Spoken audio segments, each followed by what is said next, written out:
करो, क्योंकि इस मुल्क में सिर्फ गरीब और मिडिल क्लास की धुलाई होनी है, बाकियों का निज़ाम अल्लाह अल्लाह ते खैर सर। ये है कि ये बात बड़ी इम्पॉर्टेंट है कि जो एक कोशिश की जा रही है कि गरीबों को मौत से बचाने के लिए, is right, you can call it a quorum injection, कि ना मरें और ना जिंदा रहे, लेकिन उस बच जाए। तबाही के किनारे पर अब नहीं पहुंचे हैं। पूरा 4 साल का जो टेन्योर है इमरान खान साहब का, उसके अंदर महंगाई के हवाले से चीखो पुकार होती रही है। जय हिंद दोस्तों, मैं महेंद्र शर्मा स्वागत करता हूं बनवर्ड हिंदी में आपका। उम्मीद करता हूं आप खुश और स्वस्थ हैं। दोस्तों जैसा कि आपने सुना, पाकिस्तान में मिडिल क्लास और गरीब लोगों का कोई नहीं सोच रहे हैं। कहीं ना कहीं आज पाकिस्तानी मीडिया ने सीधा इनडायरेक्ट वे में कह दिया कि इन मिडिल क्लास और गरीब लोगों को कोई जहर का इंजेक्शन दे दो ताकि पाकिस्तान की सारी समस्याएं ही मिट जाए। तो कहीं ना कहीं आज पूरा पाकिस्तान ऐसी स्थिति में पहुंच चुका है कि पाकिस्तान को संभालने के लिए कोई भी हुक्मरान अब ठेकेदारी नहीं ठोकता है। सिर्फ और सिर्फ गद्दी पाना, और जो इमरान खान ने बेड़ा गर्क किया है, और वो जो डींगे हाँकता था कि हमने इतना पैसा इकट्ठा कर दिया, वो आज पाक मीडिया सीधा पूछ रहा है कि 128 अरब डॉलर है कहाँ, जो इमरान खान ने इकट्ठा किया था, जिसके नारे मार के पाकिस्तान में आज इमरान खान तांडव मचा रहा है। तो दोस्तों देखिए डिबेट और कमेंट में अपनी प्रतिक्रिया जरूर दें। लास्ट में आपसे रिक्वेस्ट करूँगा, चैनल पर नए हैं तो चैनल को सबसे पहले सब्सक्राइब करें, लाइक शेयर कमेंट जरूर करें। दोस्तों जय हिंद, वंदे मातरम, भारत माता की जय। दोस्तों तबाही के किनारे पर अब नहीं पहुंचे हैं। पूरा 4 साल का जो टेन्योर है इमरान खान साहब का, उसके अंदर महंगाई के हवाले से चीखो पुकार होती रही है। गरीब तबका जो है वो बहुत बुरी तरह से पिसा है, इसमें कोई शुबा नहीं है। और आईएमएफ की कंडीशनैलिटीज़ को मानने की वजह से जो मज़ीद महंगाई में इजाफा हुआ है, उससे बचना भी मुमकिन नहीं था। अगर ये रजीम चेंज ना भी हुई होती, हुकूमत ना बदली होती, तब भी इमरान खान साहब को ये सब कुछ करना पड़ता जो इस वक्त वो कर रहे हैं।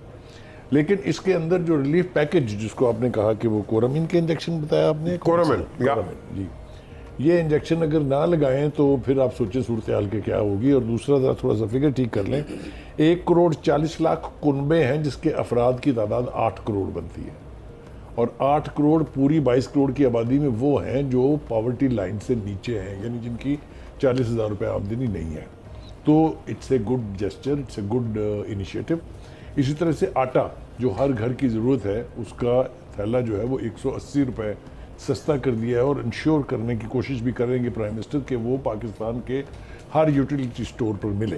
तो मैं समझता हूँ कि ये रिलीफ पैकेज जो है, ये बावजूद तमाम तर हालात के, जो वो कह रहे हैं कि 28 अरब रुपए हर महीने पड़ेगा हमें, तो आप सोच लें कि बजट के आने तक कितना खर्चा होगा। और उसके बाद वो कहते हैं कि ये पैकेज रिलीफ जो है ये हम बजट का हिस्सा भी बनाएंगे।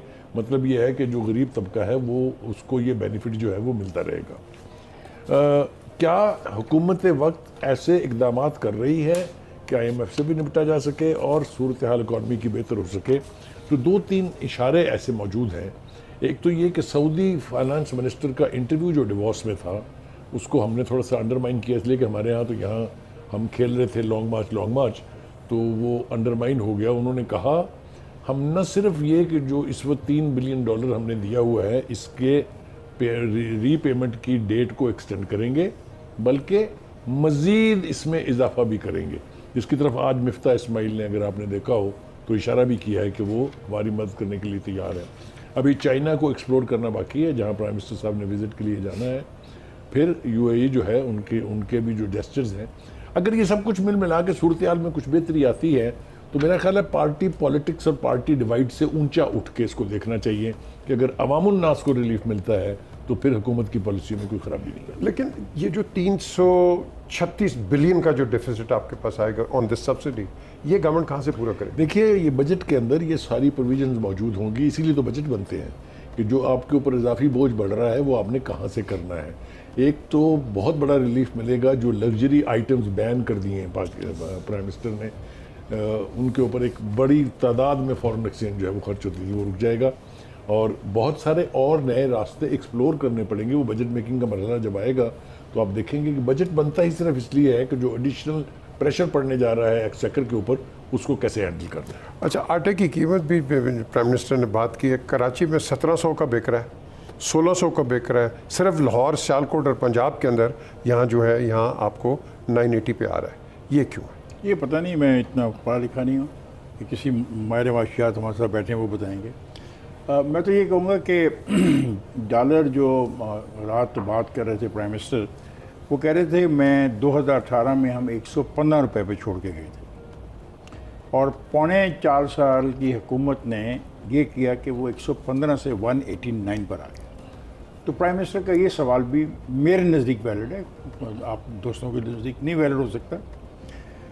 दूसरी बात यह है कि वो कहते हैं कि पौने 4 साल में पाकिस्तान के कर्ज़ में 20,000 अरब रुपए से ज़्यादा का इजाफा हुआ। मेरे नज़दीक ये भी बड़ा वैलिड क्वेश्चन है। जब हम इक़्तिसादियात की बात करते हैं तो इक़्तिसादियात को सरसरी न लें। उन्होंने कहा कि 1947 से लेके 2018 तक 71 साल के अरसे में इन तमाम हुकूमतों ने जो कर्ज़ा लिया, ये कर्ज़ा जो पौने 4 साल में लिया, ये उसका मजमूई कर्ज़े का 80% है। इस पॉइंट को भी हमें सामने रखना चाहिए जब हम बात करें। उन्होंने कहा कि 12 साल, ये जो साल चल रहा है और जो जून को ख़त्म होगा, उसका जो FISCAL यही होता है ना, रवा माली साल, फिस्कल ईयर का मतलब है माली साल। रवा माली साल का जो तखमीना है खसारे का, वो 5,600 अरब रुपए है, जो बुलंद तरीन खसारा है।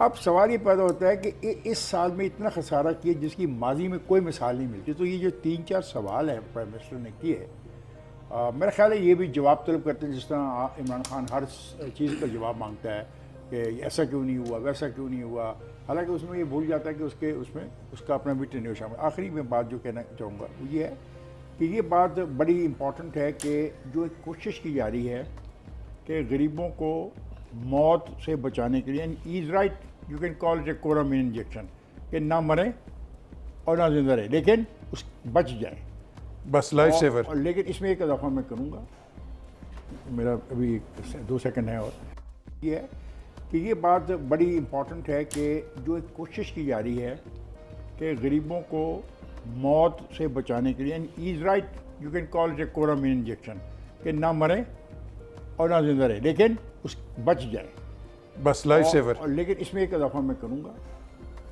मेरा अभी 2 सेकंड है, और कि ये जो इनको रियायत दी जा रही है, पाकिस्तान भर की तमाम ATMs पे ये बेनज़ीर इनकम सपोर्ट प्रोग्राम के जो कार्ड हैं इस्तेमाल करने की इजाज़त होनी चाहिए तमाम पर, क्योंकि हमने अपने प्रोग्राम में सहूलत फराहम की। नहीं सब बिल्कुल की जाए, क्योंकि हमने अपने प्रोग्राम में कहा था कि टाउनशिप में एक औरत इसलिए बेचारी को फौत होगी, हार्ट अटैक हुआ, बहुत रश था, एंड शी डाइड। उस दिन मैंने फिर चेक किया कि ATM खसूसी जगह पे लगे हैं। तो आई विल रिक्वेस्ट कि अगर हमने मदद करनी है तो इसको बढ़ा दें, फैसिलिटेशन।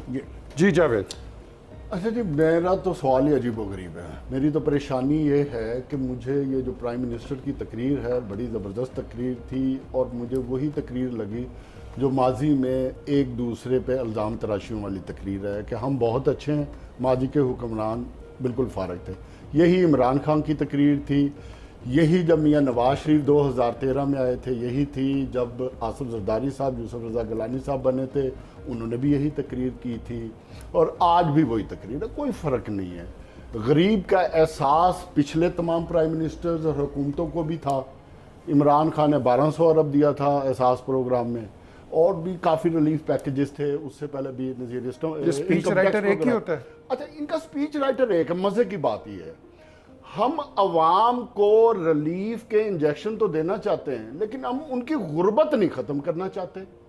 मतलब हुक्मरान हम ही हैं सारे, हम ही एक चक्कर में घूम रहे हैं सारे के सारे, इमरान खान समेत। बदकिस्मती क्या है कि अवाम को कोई गुर्बत से नहीं निकालना चाहता, मिडिल क्लास को कोई अमीर नहीं करना चाहता। अब प्रॉब्लम क्या है? प्रॉब्लम है सिस्टम में। पिछले कोई सिस्टम बना के जाएं तो अगले कहते हैं कि इस सिस्टम में गड़बड़ होगी। जैसे जो भी निज़ाम उठा के देख लें, चाहे फाइनेंशियल सिस्टम देख लें, चाहे आप एहतसाब का निज़ाम देख लें, कोई निज़ाम उठा के देख लें, बदकिस्मती क्या है कि आने वाली कोई भी हुकूमत मुझे आज तक नहीं मिली, अगर आपको मिली तो मुझे बता दें, जिसने ये कहा हो कि पिछली हुकूमत ने 4 साल या 5 साल बहुत अच्छा काम किया, मुल्क को उठा के इस लेवल पे ले गए। इमरान खान कहता है कि मैं IMF के पास इसलिए गया कि 2018 में खजाना खाली छोड़ के चले गए, और वो गए और हमने उनकी वो क्लास की है 3.5 साल। किस वजह से? महंगाई की वजह से। ये लोग हुकूमत में आए किस वजह से? हुकूमत में आए महंगाई मार्च की वजह से। बिलावल भुट्टो ने मार्च किया, मरियम नवाज ने मार्च किया। स्टेटमेंट उठा लें, मैं अपनी तरफ से कोई अल्फाज नहीं कह रहा। और आज जब महंगाई आ रही है तो हम इसको फर्ज के तौर पे कौम को कहना चाह रहे हैं कि ये फर्ज है आप पे, आप बराए मेहरबानी से कबूल करें। IMF में जो कुछ कंडीशंस हैं ये फर्ज हैं आप पे, प्लीज ये फर्ज की तरह कबूल करें, ये कोई नफल या सुन्नतें नहीं है। बदकिस्मती क्या है कि हम खड़े किधर हैं और किस डायरेक्शन में जा रहे हैं। कर्जों की बात इफ्तिखार साहब ने की, इमरान खान ने 94 अरब पे मुल्क उठाया और अल्लाह के फजल से 128 अरब पे दे गया, और कहीं नजर नहीं आ रहे पैसे कहाँ हैं। 128 अरब से उठा है, अब 135-36 अरब पे पहुंच गया 1.5 महीने में, हमें भी नजर नहीं आ रहा वो 7 अरब किधर जा रहा है। पैसा इस कौम से रेवेन्यू कलेक्ट करने का है, जाता कहाँ है किसी को नहीं पता चलता।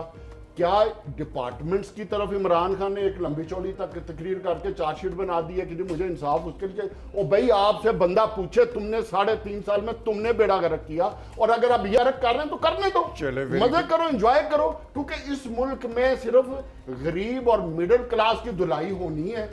बाकियों का निजाम अल्लाह